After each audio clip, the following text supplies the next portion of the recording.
empezar con esta, de alguna manera, esta segunda parte de salud. Esta segunda parte de la primera unidad. Lo que hemos visto hasta ahora son, de alguna manera, aspectos generales de farmacología. Bueno, lo que nos toca ver ahora es lo que corresponde a fármacos que actúan en el sistema nervioso. Vamos a ver primero el sistema nervioso central y posteriormente el sistema nervioso autónomo. Para iniciar con lo que corresponde al sistema nervioso central, vamos a empezar hoy con la farmacología de los anestésicos generales. Algo que inicialmente debemos tener en cuenta es que existe una entidad reguladora a nivel mundial que es la que se encarga de brindar los conceptos, las definiciones, sobre todo lo que tiene que ver con depresión del sistema nervioso central. Y esta organización se llama ASA, ¿no? ASA es la Asociación Americana de Anestesiología o Sociedad Americana de Anestesiología, ¿sí? Esas son las siglas de ASA, ¿no? Sociedad Americana de Anestesiología. Entonces la ASA considera 4 niveles de depresión del sistema nervioso central, empezando desde que el paciente está despierto. Poco a poco empezamos a causar depresión. Lo primero que aparece es sedación mínima, conocida también como ansiolisis. ¿Sí? La sedación mínima se conoce también como ansiolisis. Si profundizamos más el nivel de depresión, aparece la sedación moderada, lo que se conoce también como sedación consciente. Si profundizamos más el nivel de depresión, aparece la sedación profunda. Y si profundizamos más el nivel de depresión, aparece la anestesia general.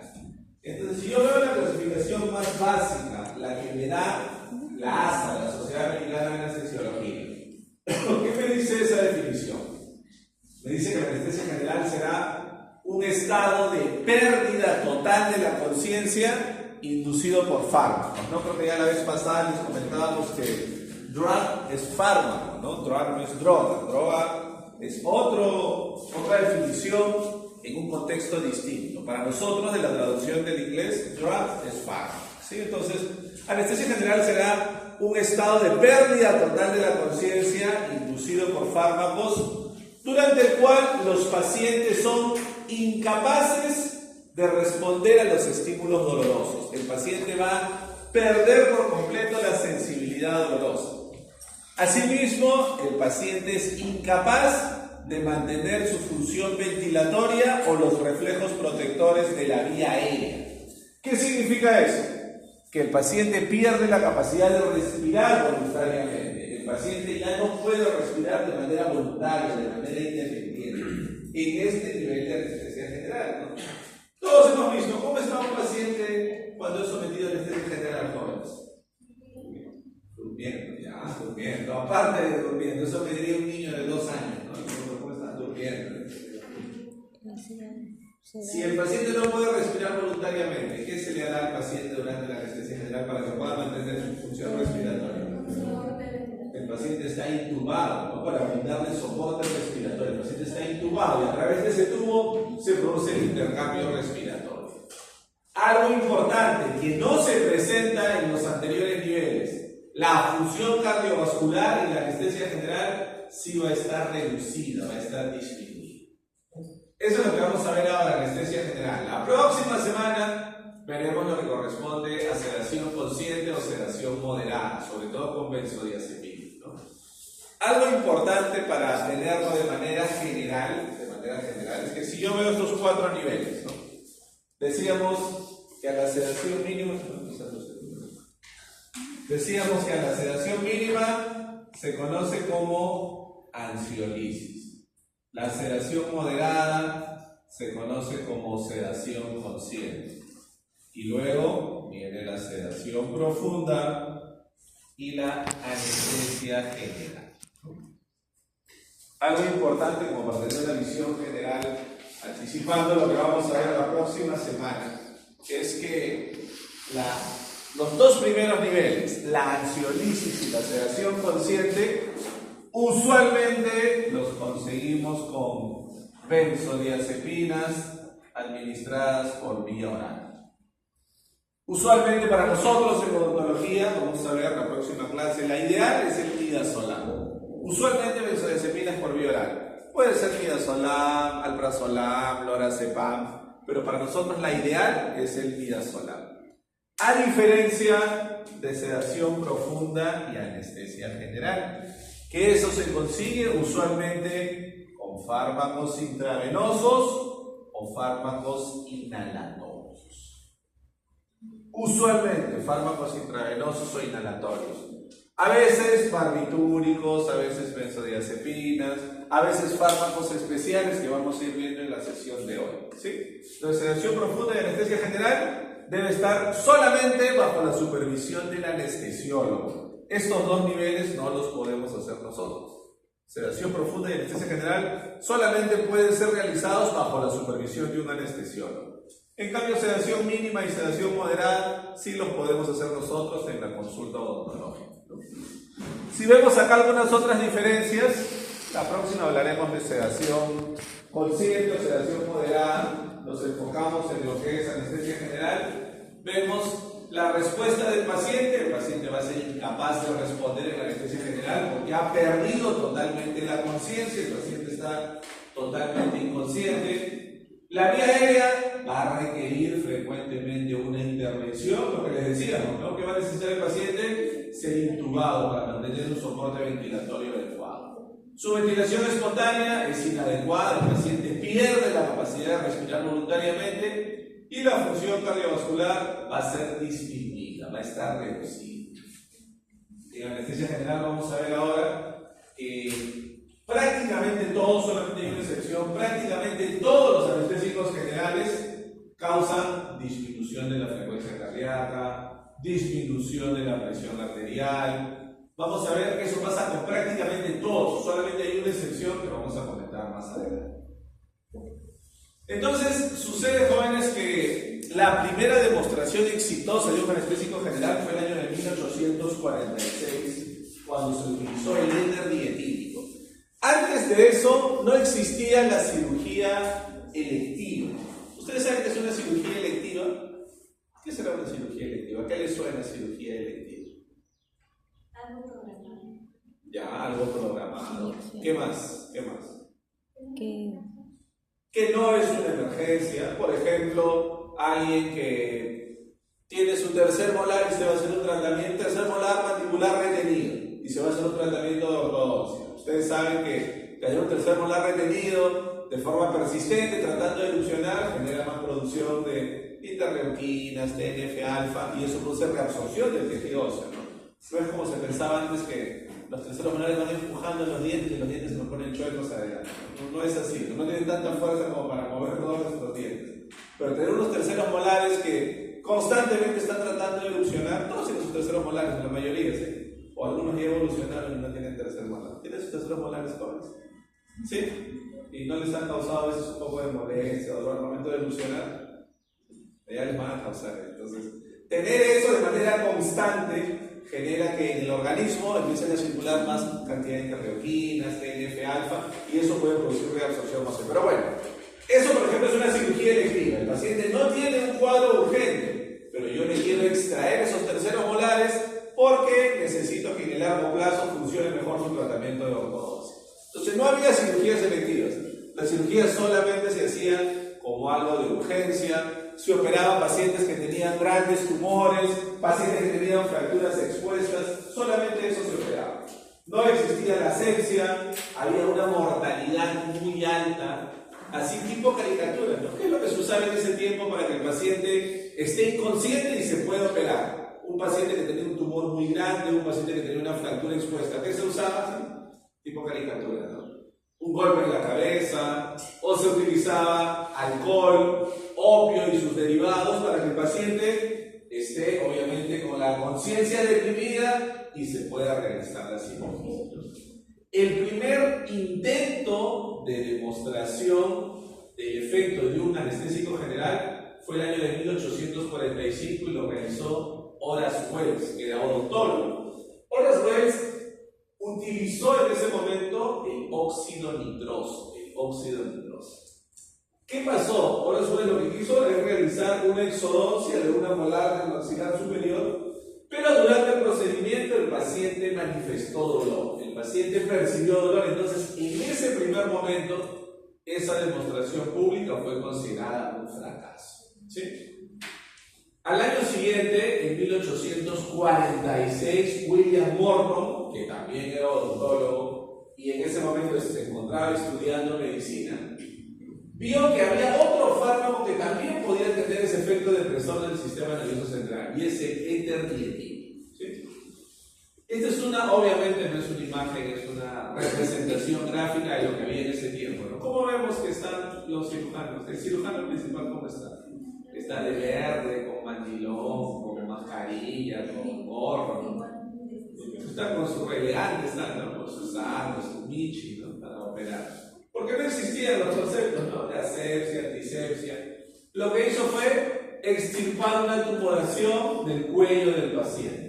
El paciente se mantuvo inconsciente, el paciente en ese momento no manifestó ningún tipo de dolor, realizó el procedimiento y a los pocos minutos el paciente recuperó la conciencia. Esa primera demostración fue considerada exitosa, ¿no? A diferencia de lo que hemos visto hace un momento, el óxido nitroso es un gas. El óxido nitroso existe en la naturaleza como gas. En cambio, el éter dietílico y la gran mayoría de anestésicos inhalatorios son líquidos volátiles, líquidos que necesitan ser sometidos a una determinada presión para convertirse en gas, y eso es lo que inhalaba el paciente. Como algunas cosas en un momento no funcionan, pero luego se mejoran y pueden funcionar, en 1863 el óxido nitroso fue reintroducido en Estados Unidos de Norteamérica. En el año de 1868 se empezó a utilizar de forma más extensa y se descubrió que el óxido nitroso funcionaba mejor combinado con oxígeno. Entonces, a ver,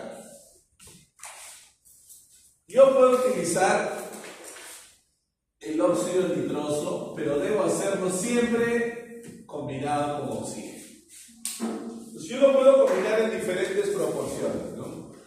50-50 o 60-40 o máximo 70-30. ¿Qué significa eso para nosotros en nuestra especialidad? Que nosotros solamente podríamos hacer el primer nivel. Cuando yo combino 50-50, yo consigo sedación consciente o sedación moderada. Ese es el nivel que nosotros podemos llegar. ¿Qué significará 50-50, jóvenes? Que el gas que va a inhalar el paciente tiene una combinación, 50% oxígeno y 50% óxido nitroso. Eso significa 50-50. Como ambos son gases, se conectan a una misma salida, 50-50. ¿Sí? Ese gas lo inhala el paciente y en pocos minutos llega a sedación moderada. Pero ¿qué pasa si usamos 60-40? Nos pasamos a sedación profunda. Y si usamos 70-30, nos pasamos incluso hasta anestesia general. Lo que ya no podemos hacer nosotros y solo lo puede hacer el anestesiólogo. ¿Sí? Por eso, en aquellos casos especiales, ¿no? Aquí hay un interés comercial muy grande, jóvenes. Un interés comercial muy grande. Acá en nuestro país, ¿no? Como somos, para decirlo bonito, ¿cómo se dice bonito? Somos un país en vías de desarrollo, ¿no? Así son, ¿no? Ya no se dice tercermundistas, se dice país en vías de desarrollo, ¿no? Nos quieren meter como que el óxido nitroso es lo último, lo máximo y el último descubrimiento, ¿no? Casi 200 años, jóvenes, incluso en otros países hemos tenido la oportunidad de conocer, de viajar, en Estados Unidos, en Norteamérica, en Europa. Prácticamente no se usa, se usa muy poco. Sí es cierto que todavía se usa en la actualidad, pero se usa muy poco y sobre todo en pacientes adultos, y vamos a ver luego por qué. En niños se usa, pero poco. ¿Sí? Entonces que no nos metan la idea que es lo último, lo más novedoso y dicen, cómprense su equipo de óxido nitroso porque no es una solución real a la mayoría de problemas que requieren sedación, ¿no? Sí, señorita. ¿Eso es lo que dicen de la milagrosa? Ajá. Eso precisamente, ya que pregunta Nairén, ¿verdad? Sí. Ya que Nairén pregunta, ¿cómo descubrió, en un primer momento Horace Wells? ¿Cómo descubrió? ¿Cómo se le ocurrió poder usar este agente, no? Fue de casualidad, porque él veía en ese tiempo Ustedes saben que en la época antigua se hacían muchos espectáculos circenses y cosas de este tipo. Y él vio en un circo que unos, entre comillas, artistas, inhalaban un gas y se reían, entre ellos se golpeaban y se reían más, se golpeaban y en lugar de manifestar dolor, se reían, ¿no? Es un efecto que causaba en ese momento que se administraba en dosis muy grandes, ¿no? Ahora no suele causar eso porque se controlan mucho las concentraciones. Bien, jóvenes, continuando. Ya en 1929 se empezó a utilizar el propileno. El propileno es un líquido volátil, como les decíamos, como son la mayoría de agentes anestésicos inhalatorios. La mayoría son líquidos que sometidos a una determinada presión se convierten en gas. Sin embargo, poco tiempo se utilizó porque era bastante explosivo. Y el que se empezó a usar más a partir de 1940 fue el halotano. En la segunda mitad del siglo pasado, 1956 en adelante, el halotano se empezó a utilizar de forma masiva. Durante más de 50 años, el halotano fue el anestésico inhalatorio más usado en todo el mundo, ¿no? Como ven ustedes acá, ¿cómo lo vendían? En un frasco. Porque es un líquido que yo tenía que colocarlo en un equipo especial, se sometía a una determinada presión y se convertía en gas, ¿sí? Luego, en 1935 aproximadamente, se descubrió que también existían otras posibilidades, que no solamente podíamos llegar a anestesia general utilizando una sustancia por vía inhalatoria, sino también podíamos hacerlo por vía intravenosa. ¿Qué les dice el razonamiento, jóvenes? ¿Cómo conseguiremos más rápidamente la anestesia general? ¿Por vía inhalatoria o por vía intravenosa? Obviamente por vía intravenosa, ¿no? Mientras por vía inhalatoria, por ejemplo con óxido nitroso, podemos demorar 2 minutos, 3 minutos, dependiendo de la concentración que estamos administrando. Por vía intravenosa demora 10 segundos, 20 segundos, es extremadamente rápido. Lo que demora la circulación en llevar el fármaco hasta el sistema nervioso central, ¿no? Sumamente rápido. Y el primer fármaco que se usó fue el tiopental, un barbitúrico de acción ultracorta, que lo vamos a ver ahora con más detalle. También se empezaron a utilizar a partir de 1940 bloqueantes neuromusculares, porque se requería que el paciente esté quieto, inmóvil. ¿Han escuchado alguna vez ustedes, jóvenes, acerca del curare? ¿Les suena algo curare? ¿Saben? ¿Qué es el curare? ¿Ah? Ya. ¿Pero qué era originalmente el curare? Son derivados del curare.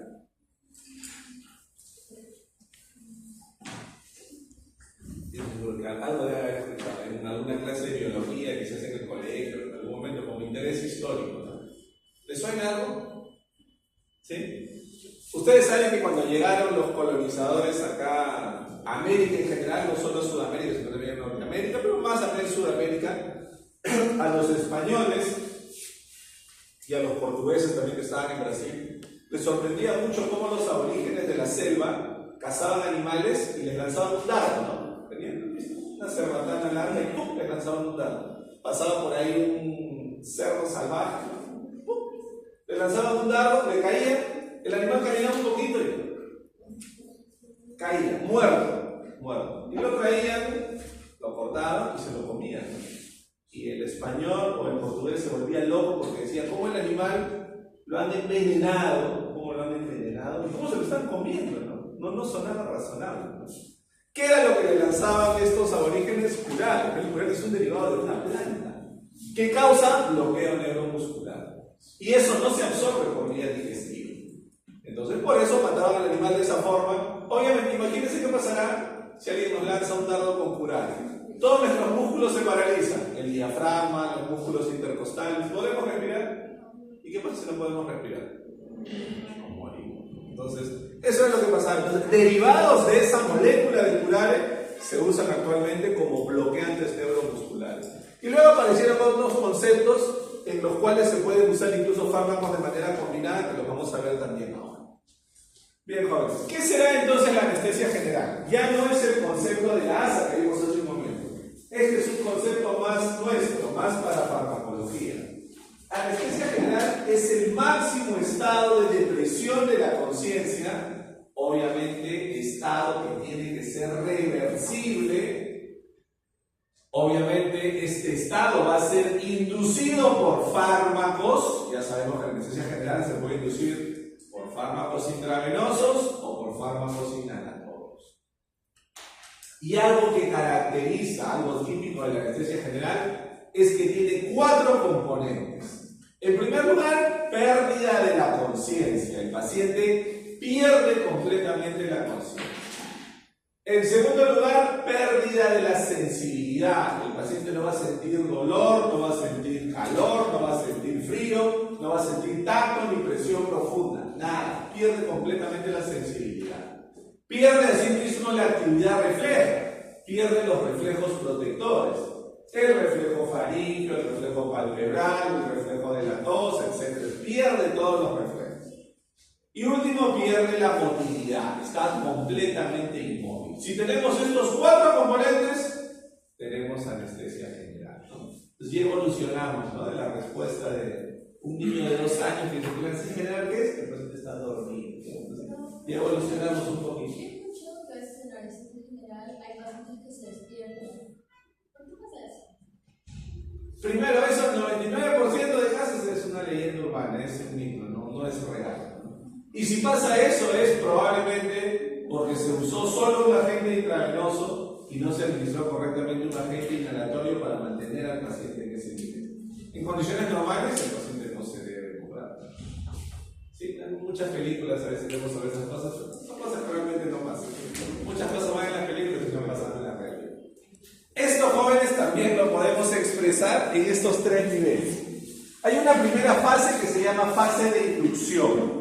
La fase de inducción es el tiempo que transcurre desde que yo administro el fármaco hasta que el paciente pierde la conciencia.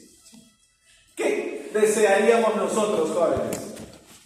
Que la inducción sea corta, en poco tiempo, o que sea prolongada, que demore varios minutos. Prolongado. ¿Qué quisiéramos de la inducción? La inducción es el tiempo que transcurre desde que administro el fármaco hasta que el paciente pierde la conciencia. ¿Qué quisiéramos? ¿Que sea corta o que sea prolongada? Corta. Que sea corta, ¿no? La inducción tiene que ser corta, rápida, agradable para el paciente, que el paciente no recuerde mucho lo que ha sucedido, ¿no? ¿Alguno de ustedes lo han operado bajo anestesia general, jóvenes? ¿Alguno de ustedes? ¿Sí? ¿Se acuerda algo más o menos?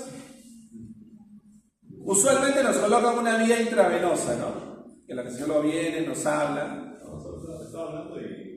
Claro. A veces nos dicen, ¿no? Viene, nos habla, nos coloca el fármaco y dice: a ver, hijito, vas a contar hasta 10, ¿no? Estamos 1, 2, 3, 4. No nos acordamos nada, porque el fármaco ya ingresó al organismo, ¿no? Entonces es muy rápida. La inducción, como les decíamos, jóvenes, se hace principalmente la inducción con vía intravenosa. Y luego yo quiero mantener a mi paciente en un determinado nivel. Tampoco quiero que se deprime excesivamente para que ponga en peligro su vida. Para mantenerlo en un determinado nivel, lo mantengo con el agente inhalatorio. Lo más frecuente es inducir con intravenoso y mantener con inhalatorio. Eso es lo más frecuente. Aunque, como algo especial, como algo excepcional, existe una técnica que se llama técnica TIVA, ¿sí? Técnica TIVA, que son las siglas en inglés de anestesia total intravenosa. Anestesia total intravenosa es un tipo especial de técnica anestésica en la cual solamente alternando fármacos intravenosos por goteo se mantiene al paciente en un nivel de anestesia general, ¿ok? Pero es algo excepcional. Lo usual se induce por vía intravenosa y se mantiene por vía inhalatoria. Y obviamente la recuperación es desde que dejamos de administrar el anestésico hasta que el paciente recupera la conciencia. A ver, jóvenes, esto es muy importante. ¿Se acuerdan que vimos este gráfico cuando hablamos de farmacodinámica? ¿Se acuerdan? Sí. Este gráfico nos ayudaba a entender conceptos de potencia y eficacia. A ver, solo para recordar, porque esto ya lo tenemos bastante claro, ¿no? Solo para recordar. ¿Se acuerdan ustedes? ¿Cuál es el principal neurotransmisor inhibitorio en el sistema nervioso central, jóvenes? El principal neurotransmisor inhibitorio. El GABA. El neurotransmisor GABA. El principal neurotransmisor inhibitorio en el sistema nervioso central. El neurotransmisor GABA. Y se une a su receptor, tiene varios receptores, pero el más importante es el receptor GABA de tipo A. Es el más importante, cuantitativamente y cualitativamente el más importante. Entonces, a ver, ¿qué es lo que vemos acá? Recordemos que esta curva es en el eje horizontal, concentración del agonista. Y en el eje vertical, porcentaje de respuesta. A ver, yo tengo la curva de color negro, un paciente normal, un paciente que no ha recibido ningún fármaco, un paciente en estado basal. Sus neurotransmisores están en equilibrio, ¿ok? ¿Qué tengo en la curva de la parte superior? Esta curva que estamos señalando. ¿Qué tengo en esta curva? Lo que sucede, ¿qué es lo que hace el anestésico general sobre la neurotransmisión inhibitoria? ¿Qué hacen los anestésicos generales sobre la neurotransmisión inhibitoria? ¿Qué es lo que vemos acá? ¿Qué pasó con la eficacia, jóvenes? Aumenta la eficacia. ¿Qué pasó con la potencia? Aumenta. Entonces, ¿qué puedo decir yo? Que los anestésicos generales hacen que la neurotransmisión inhibitoria aumente su eficacia y aumente su potencia.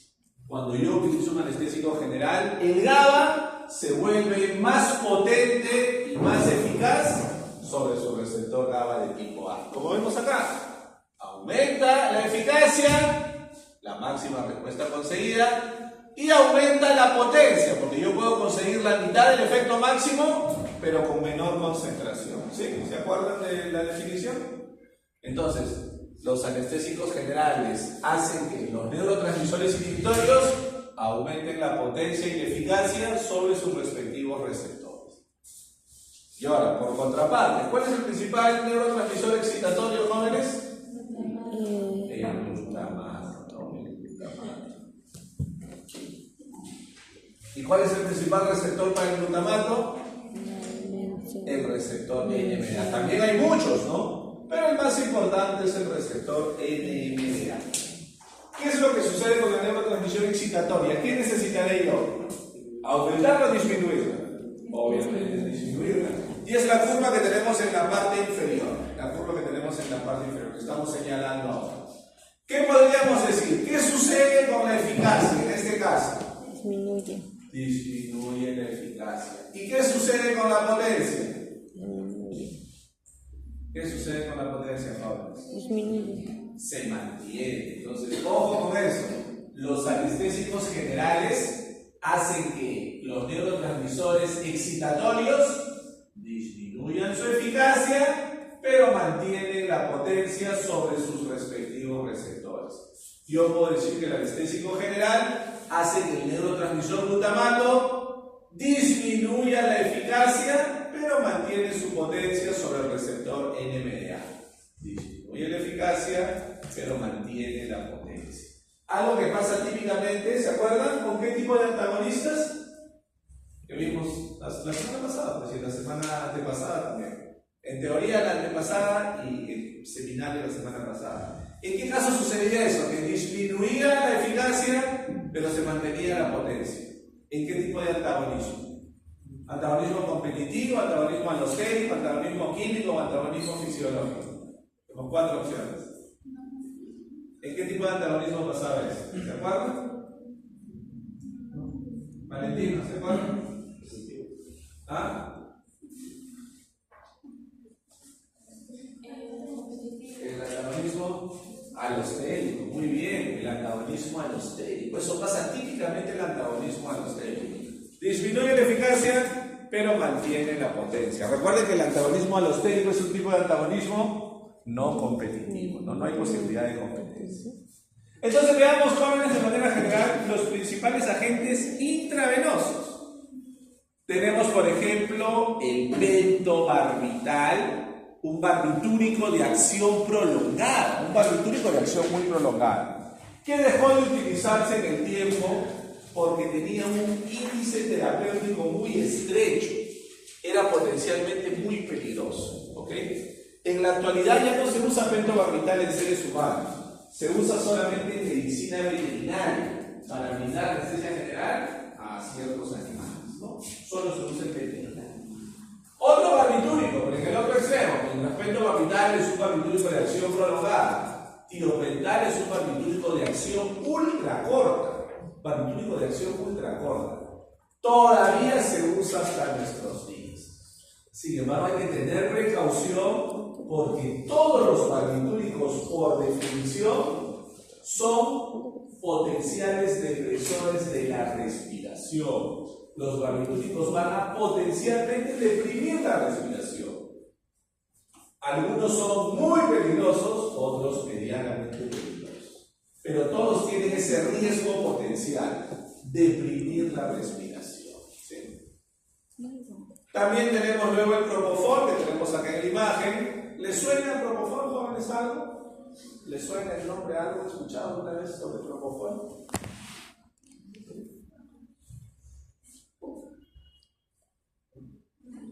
¿Saben ustedes, por así de haber escuchado, son muy jóvenes para haber escuchado? ¿Saben quién era Michael Jackson?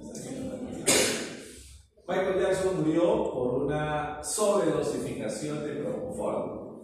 Él sufría de dolor crónico, de insomnio severo, y el médico que lo atendía, con muy poco criterio, para aliviar estos problemas, le inyectó propofol, que es un inductor de anestesia general. Obviamente causa hipnosis, hace que el paciente pierda la conciencia, pero eso no es una solución a un problema de insomnio. Y una sobredosificación y murió por una sobredosis de propofol.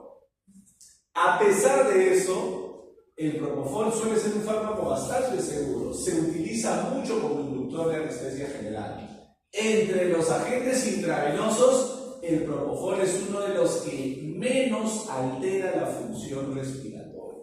Es uno de los que menos altera la función respiratoria. Por ejemplo, si yo comparo tiopental versus propofol, hago una comparación. Tiopental, el fármaco vamos a ver siempre eso, jóvenes. Cuando comparamos un fármaco con otro, siempre vamos a ver cuál tiene más efectos adversos, cuál tiene más potencia, cuál tiene más eficacia. Si hablamos de antibióticos, cuál tiene mayor espectro de acción, cuál erradica más bacterias. Si hablamos de dolor e inflamación, cuál tiene mayor potencia analgésica. En este caso, yo comparo propofol versus tiopental. ¿Cuál es más peligroso para la función respiratoria? El tiopental. Propofol es de los que menos altera la función respiratoria. Luego tenemos al etomidato, que está en la parte inferior, también medianamente utilizado, agente intravenoso, que en este caso se caracteriza el etomidato por ser el que mantiene más estable la función cardiovascular. ¿Se acuerdan que le decíamos que todos los anestésicos generales disminuyen la frecuencia cardíaca, disminuyen la presión arterial? Pues el etomidato se caracteriza porque es el que lo hace en menor intensidad, el que menos disminuye la frecuencia cardíaca y la presión arterial. Y este otro que vamos a ver luego al final, que es la ketamina. La ketamina produce un tipo especial de anestesia que se llama anestesia disociativa. Un tipo especial de anestesia que se llama anestesia disociativa, que es más o menos a este nivel, ¿no? Una anestesia disociativa no está en la clasificación convencional de la ASA, pero está acá, en ese punto, como entre sedación profunda y anestesia general. Es más que sedación profunda, pero no llega a ser anestesia general porque el paciente no pierde la capacidad de respirar voluntariamente. El paciente todavía puede respirar de forma voluntaria. Eso lo causa solo la ketamina.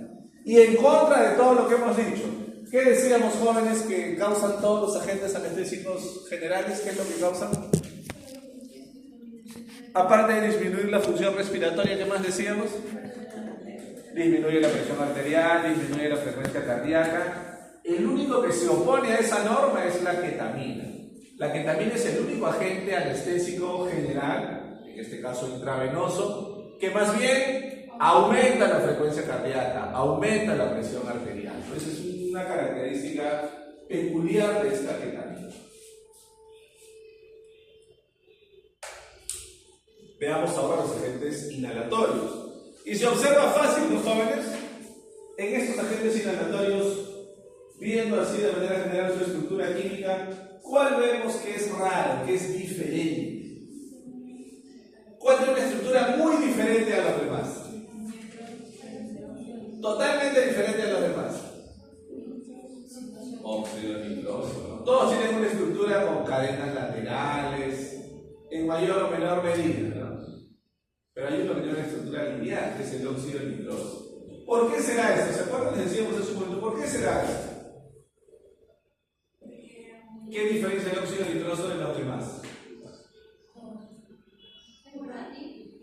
Lo que les dijimos al inicio, todos son volátiles.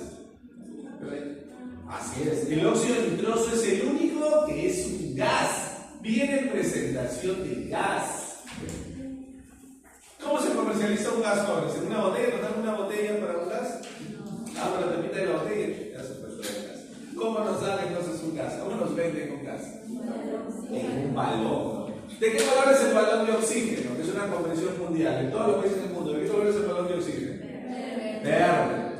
El balón de óxido nitroso es azul oscuro, que vemos aquí en la imagen. Es un balón azul oscuro, ¿no? Azul oscuro.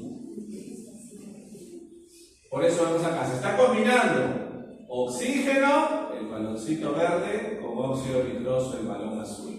Y aquí está lo que les comentábamos, ¿no, jóvenes? Acá muchas veces por interés comercial se hacen muchos cursos, muchas capacitaciones sobre cómo usar óxido nitroso, pero usualmente los hace una empresa con la finalidad de ¿qué? De venderle su equipo de óxido nitroso. No es la mejor opción para niños difíciles de atender. A ver, paréntesis, ¿no? ¿Han atendido pacientes niños ustedes, jóvenes? Todavía no. Van a ver que un paciente niño con una conducta negativa o definitivamente negativa, a veces ni siquiera se deja hacer el examen oral, no se deja colocar un espejo, no se deja examinar adecuadamente. ¿Ustedes creen que se va a dejar hacer esto el niño? Por más que acá tenga un patito, una carita de payasito, ¿se va a dejar poner ese niño algo sobre la nariz? No, entonces, como yo les digo, la realidad en otros países sí se utiliza, poco, pero se utiliza, y sobre todo para pacientes adultos, porque vamos a encontrar también adultos que son muy aprensivos, muy temerosos, que tienen mucho miedo al tratamiento, pero yo como adulto soy consciente y sí me dejo colocar, inhalar el agente para estar más tranquilo, más relajado. Entonces, no, que no nos den la idea que es una panacea, es una opción de las muchas que tenemos para producir sedación consciente, ¿no? Y por otro lado vemos todos los demás agentes, como les decíamos, son líquidos volátiles, todos los demás. El éter dietílico, que fue el primero que se utilizó, el éter dietílico en la actualidad ya no se utiliza, porque era muy irritante para las vías respiratorias. ¿Se acuerdan ustedes, jóvenes, la primera vez que fueron al anfiteatro y vieron a su cadáver? Y olía todo el ambiente a formol. ¿Qué pasa con nuestra vía respiratoria? No, nos pica, nos da ganas de estornudar, nos arde un poco. Algo parecido sucedía con el éter dietílico. Funcionaba como anestésico general, pero era muy irritante para la vía respiratoria. Por eso dejó de usarse, ¿no? En la actualidad el éter dietílico solamente se utiliza para causar eutanasia en animales de experimentación. Cuando tenemos un trabajo de experimentación, un grupo de ratoncitos, y queremos sacrificarlos para obtener algún tipo de muestra, una de las opciones para la eutanasia es el éter dietílico. Todos los demás sí se usan, ¿no? Alotano ya casi no se usa porque se demostró que era potencialmente muy hepatotóxico. Les decíamos, el alotano por más de 50 años fue el anestésico inhalatorio más utilizado en todo el mundo, pero ya a inicios de este siglo, año 2000, 2005, 2010, poco a poco dejó de utilizarse. ¿Cuáles son los dos que más se utilizan actualmente? Desflurano y sevoflurano, que lo tenemos acá. Todos ellos líquidos volátiles. A ver, jóvenes, idealmente nosotros necesitaríamos que un agente intravenoso cause todos esos efectos que vemos ahí, todos esos efectos, que cause hipnosis. Hipnosis, por si acaso, jóvenes, hipnosis es el sueño inducido farmacológicamente. La inducción farmacológica del sueño se conoce como hipnosis. ¿Qué es lo que necesitamos que haga un anestésico general?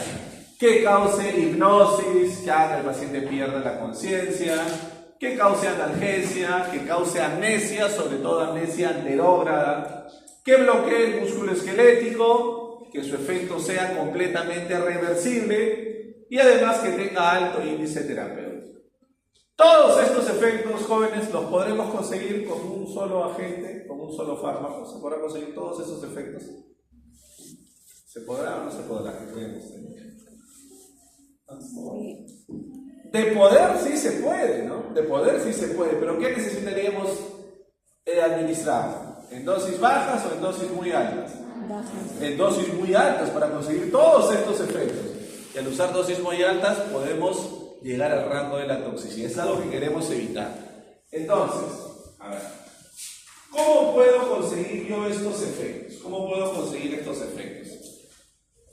Administrando algo que se llama medicación preanestésica. Por ejemplo, ¿cómo puedo conseguir hipnosis? ¿Cómo puedo conseguir amnesia? Sobre todo amnesia anterógrada, que es la pérdida de recuerdos de lo que sucede posterior a la administración del fármaco. ¿Cómo puedo causar hipnosis y cómo puedo causar amnesia? Administrando benzodiazepinas. ¿Sí? Benzodiazepinas. Por ejemplo, si el procedimiento va a ser prolongado, se utiliza diazepam. Si el procedimiento va a ser de duración intermedia, se utiliza lorazepam. O si va a ser de duración corta, se podría emplear midazolam. ¿Sí?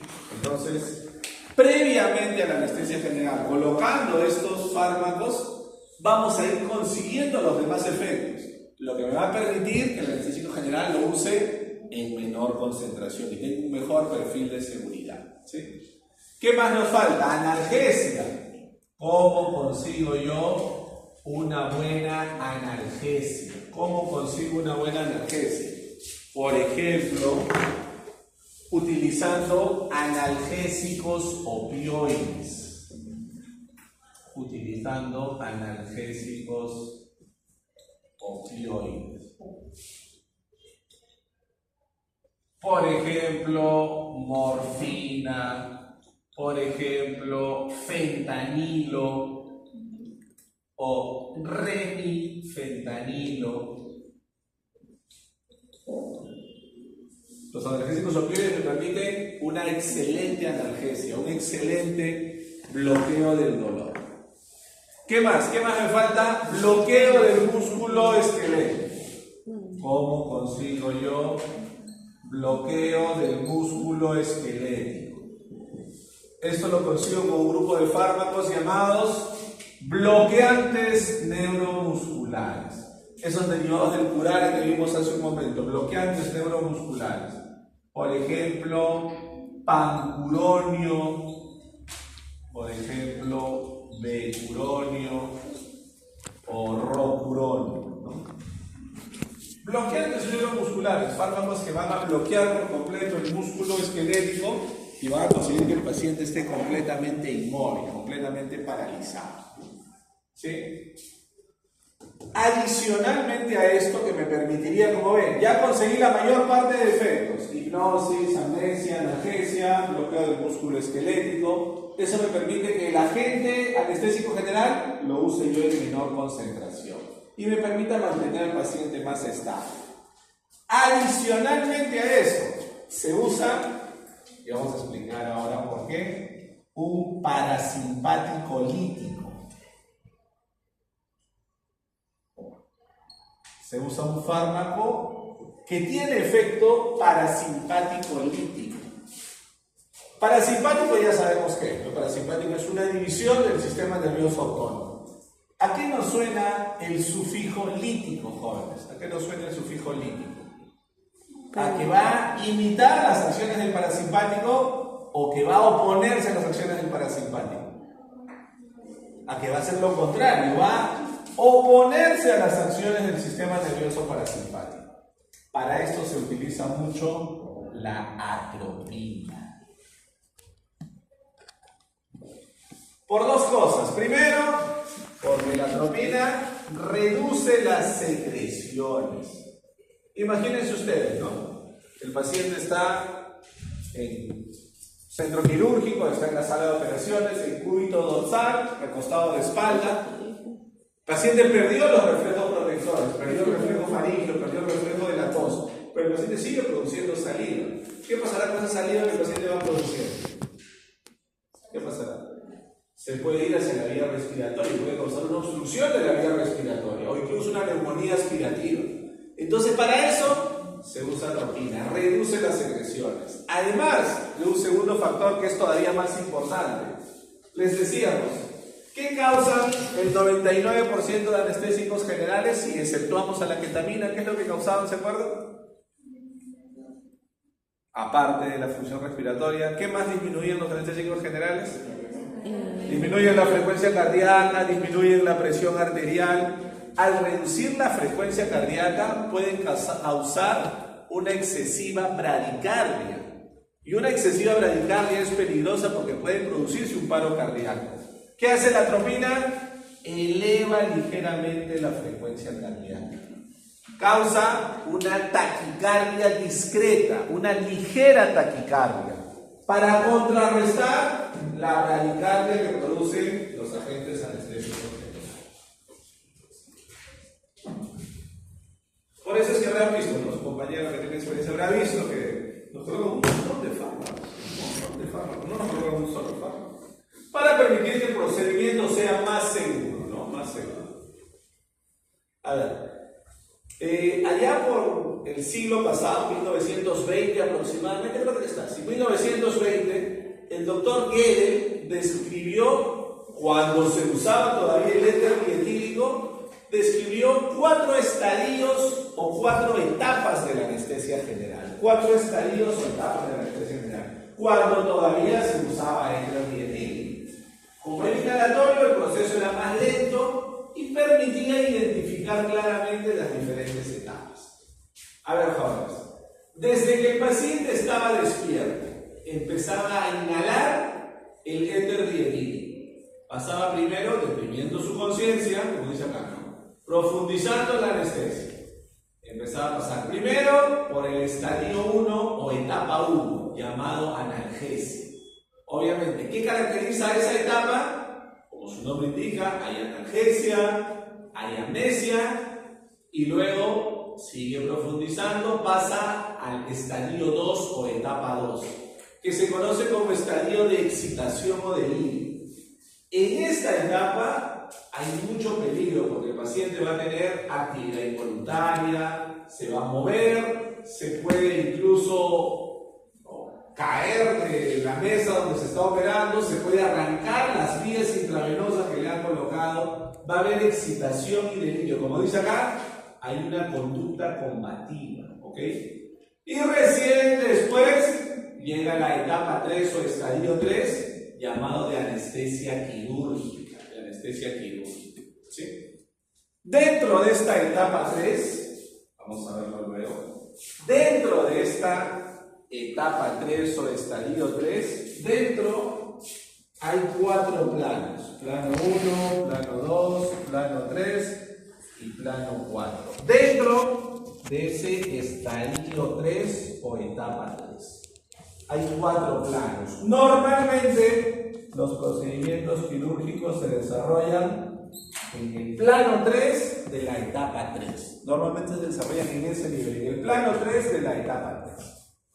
No podemos ir más allá, porque vean, en la etapa 3 el paciente está completamente inconsciente, la respiración se ha vuelto regular y disminuyen los movimientos oculares. No podemos ir más allá, porque si vamos más allá, pasamos a la etapa 4 o estadio 4 de depresión medular o depresión pulmonar, que lo vamos a explicar ahora. Entonces, recordar que estos estadios fueron descritos el año de 1920 por el doctor Gödel. La primera etapa, ya hablamos, etapa de analgesia. La segunda etapa era de excitación o delirio. Pero esta etapa nos la podemos, entre comillas, saltear si usamos un agente intravenoso. Retrocedemos 2 pasitos.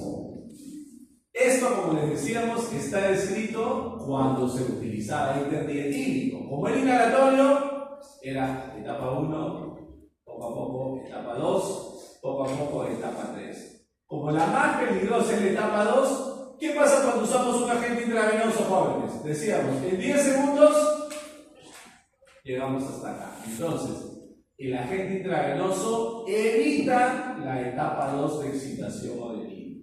El paciente rápidamente llega al nivel deseado de anestesia quirúrgica.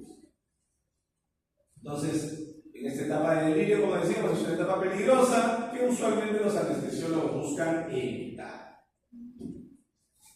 La etapa 3, como decíamos, tiene 4 planos. En el plano 3 es donde se desarrolla la mayor parte de procedimientos quirúrgicos, ¿sí? En el plano 3 de la etapa o estadio 3. No hay que llegar a la etapa 4 porque la etapa 4 es un estado esencialmente irreversible. El paciente no va a regresar de esta etapa 4. Hay paro respiratorio, paro cardíaco, muerte del paciente. Este estado es irreversible, el paciente es irrecuperable. Hay algo que se conoce como midriasis paralítica. ¿Qué será midriasis paralítica, Pablo? ¿A qué le suena ese término midriasis paralítica? ¿Ah? ¿Cómo que no hay respuesta popular? Más o menos. ¿A qué le suena? ¿Cómo podemos explicar? Señorita, ¿cómo podemos explicar ese término midriasis paralítica? ¿Ah? Sí, pero lo que está pensando, pero ¿cómo lo hay que poder expresar claramente nuestras ideas? Midriasis. Que no se mueve. ¿Qué será midriasis? Cuando la pupila ha disminuido su tamaño o cuando ha aumentado su tamaño. Obviamente cuando ha aumentado su tamaño. Pero ¿qué pasa con esa pupila midriática que ha aumentado su tamaño? Normalmente, si yo le pongo una linterna de reflejos, ¿qué pasa? No. Esa pupila que está midriática, yo le pongo la luz de la linternita de reflejos. La pupila se cierra, ¿no? Esa es una respuesta normal. ¿Qué pasa en este caso? La pupila no responde. Está en midriasis, le ponemos la linterna de reflejos y sigue en midriasis, ¿no? Porque eso es un indicador de muerte cerebral. Vemos acá cómo a nivel del sistema nervioso central existe la barrera hematoencefálica, que seguramente habrán visto en embriología, histología, fisiología. Un fármaco para que llegue al sistema nervioso central tiene que ser altamente liposoluble. Esto lo pasamos, no es tan importante. Esto es más importante. A ver, para terminar, jóvenes, unas características muy breves de estos dos fármacos que más vamos a utilizar. Primero, el tiopental. Vamos a utilizar, me refiero ahora en la práctica, ojo, por favor. Voy a matar a un paciente, dice el doctor Chupinal, me dijo que le ponga tiopental a mi paciente, que le ponga ketamina. Vamos a utilizar en la práctica que vamos a realizar ahora, por favor. Todos estos fármacos jóvenes intravenosos, como decíamos, ¿quién los puede usar? Solamente el anestesiólogo. Solamente el anestesiólogo. ¿Ok? A ver, el tiopental es un barbitúrico de acción ultracorta. Es el más liposoluble de todos los barbitúricos. ¿Sí? Además, el tiopental es un agonista del receptor GABA de tipo A. Agonista. Imita la acción del neurotransmisor GABA sobre el receptor GABA de tipo A. El tiopental es agonista del receptor GABA de tipo A. Aumenta la eficacia y aumenta la potencia del receptor GABA de tipo A. Aumenta la eficacia y aumenta la potencia. ¿Ok? Tiene alta unión de proteínas plasmáticas, es inductor enzimático, como decíamos, cuando lo colocamos por vía intravenosa su efecto es casi inmediato, entre 10 a 20 segundos, muy rápidamente. Si solo colocamos tiopental, el efecto durará entre 10 a 15 minutos, será un efecto muy corto. Por eso les decíamos que lo usual es inducir anestesia con el intravenoso y el mantenimiento se hace con el agente inhalatorio. Es un parasimpático mimético. ¿Qué significará, jóvenes, parasimpático mimético? Que imita los efectos del sistema nervioso simpático. Por eso las pupilas se mantienen normales o podrían estar mióticas con disminución del diámetro pupilar. Una reacción más del parasimpático causa hipotensión, causa bradicardia. Entonces, mucho cuidado. Les decíamos, todos los barbitúricos son intrínsecamente depresores de la respiración. Y además de eso, también deprimen la función cardíaca. ¿Sí? Ojo que los barbitúricos no tienen efecto analgésico, tampoco, en este caso, como es solamente la inducción, no se bloquean todavía los reflejos protectores. Y lo que les decíamos, esto aplica no solo para tiopental, sino para todos los barbitúricos. Todos los barbitúricos son potenciales depresores de la respiración. Así también, jóvenes, el tiopental se utiliza en neurocirugía porque disminuye la presión intracraneal. Muchas veces cuando un paciente tiene un accidente, por ejemplo un accidente de tránsito, una caída, se golpeó fuertemente, un traumatismo encefalocraneano, parte de las complicaciones que se desarrollan es una hipertensión intracraneal. Para eso sirve el tiopental porque reduce esa presión arterial a nivel cerebral, ¿sí? Causa una ligera relajación del músculo esquelético. Esto es algo bien interesante, ¿no? Ayer les preguntábamos a sus compañeros del grupo del sur, del grupo de Villa. ¿Alguno de ustedes está de acuerdo con la pena de muerte, jóvenes, para ciertos delitos? Sí, no creo que sí. Algunos sí, algunos es un debate ético, un tema muy complejo. Pero en algunos países del mundo, como en Estados Unidos, hay distintas formas en las que se puede aplicar la pena de muerte. La más utilizada es la inyección letal. ¿Cómo está compuesta la inyección letal? Por 3 fármacos, una secuencia de 3 fármacos.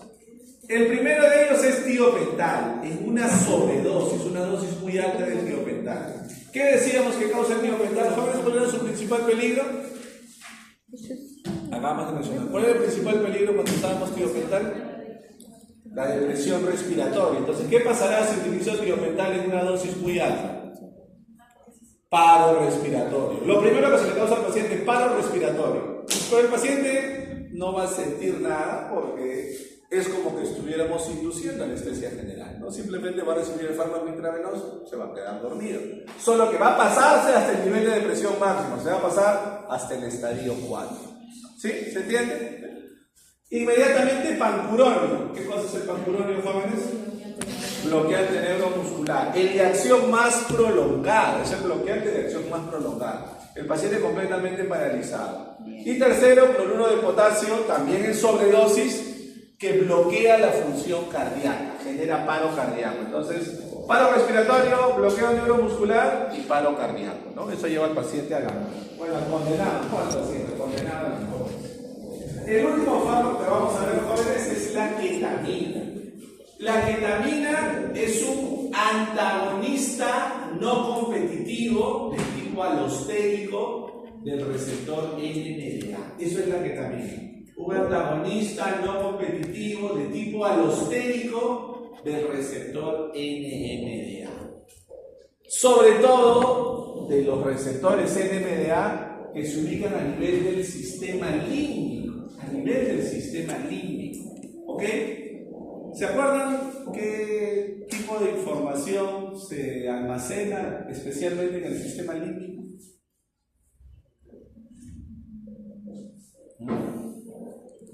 Algo. ¿Se han visto en anatomía, verdad? No, sí. Se acuerdan que en el sistema límbico se almacenan muchos recuerdos, muchas emociones que hemos vivido nosotros. Por eso, al antagonizar los receptores NMDA que se encuentran en el sistema límbico, un efecto adverso que puede causar la ketamina es que algunos pacientes podrían tener pesadillas y alucinaciones. Algo que es muy frecuente en adultos, muy raro, poco frecuente en pacientes pediátricos. Obviamente, ¿no? Un paciente pediátrico no tiene muchos recuerdos, muchas emociones almacenadas en su sistema límbico. Por eso es menos frecuente que tenga pesadillas. Y también imagínense, ¿no? Un adulto, imagínense ustedes, no nos ponemos a pensar en 2 o 3 situaciones complejas de nuestra vida y podemos de alguna manera elaborar una pesadilla muy compleja, ¿no? Entonces, muy frecuente en adultos, poco frecuente en niños. Es por eso que cuando en adultos se va a utilizar ketamina, muchas veces se utiliza la ketamina asociada con midazolam. Muchas veces se usa ketamina asociada con midazolam cuando se requiere usar en adultos. Porque el midazolam me va a ayudar a reducir la incidencia de esas pesadillas y alucinaciones. ¿Sí? Esto se conoce como anestesia balanceada. Anestesia balanceada. ¿Sí? Vemos que la ketamina causa un tipo especial de anestesia, como les decíamos, anestesia disociativa. ¿Se acuerdan que les decíamos está entre sedación profunda y anestesia general, en ese nivel? A los 15 segundos, causa hipnosis a los 45 segundos, y a diferencia de los barbitúricos que no causaban analgesia, la ketamina sí causa un intenso efecto analgésico, ya a partir del primer minuto de haber sido administrada por vía intravenosa. Pero solamente causa analgesia de estructuras superficiales, analgesia de la piel, del músculo esquelético, solamente de estructuras superficiales, ¿sí? No tiene buen efecto relajante muscular, al contrario, y ojo con esto, cuando lo usamos en dosis altas, más bien puede producir trismus, puede aumentar el tono muscular en los músculos de la masticación y generar trismus, dificultad para la apertura bucal, ¿no? Cuando se usa en dosis altas. No afecta tampoco los reflejos protectores. En este caso es simpático mimético. ¿Qué significará, jóvenes, simpático mimético? Que imita las acciones del sistema nervioso simpático. ¿Qué causará entonces con la pupila? Midriasis, causa midriasis, aumenta la frecuencia cardíaca, aumenta la presión arterial. Les decíamos, es el único agente intravenoso que aumenta la función cardíaca, aumenta la presión arterial. Ojo, porque también incrementa ligeramente la secreción salival, ¿no? Les decimos esto porque podría ser que yo haga sedación profunda, obviamente bajo la supervisión del anestesiólogo que hace sedación profunda, y yo tenga que atender a un paciente. Podría atender bien a un paciente si está con trismus y con mucha producción de saliva. Entonces hay que tener esto en cuenta porque depende mucho de la dosis que se administre, ¿no? Como decíamos, solamente analgésicos de estructuras superficiales. No suprime el dolor profundo, no suprime el dolor visceral. Es extremadamente rara la sobredosis, pero puede aparecer depresión respiratoria e incluso paro cardíaco. Mucho cuidado porque en este mundo tan loco que vivimos actualmente se está utilizando la ketamina como droga de abuso. Seguramente han visto que en muchos países, sobre todo en Norteamérica, ¿no? México, Estados Unidos, están utilizando como droga de abuso al fentanilo, ¿no? ¿Han visto? Sí. Entonces también uno de esos fármacos que se utiliza es la ketamina. Entonces mucho cuidado porque a pesar que es un fármaco con buen perfil de seguridad, una sobredosis de manera inadecuada puede llegar a causar paro cardíaco, ¿no? Muy bien, jóvenes, nos alcanzó con ajustes el tiempo. Nos vemos en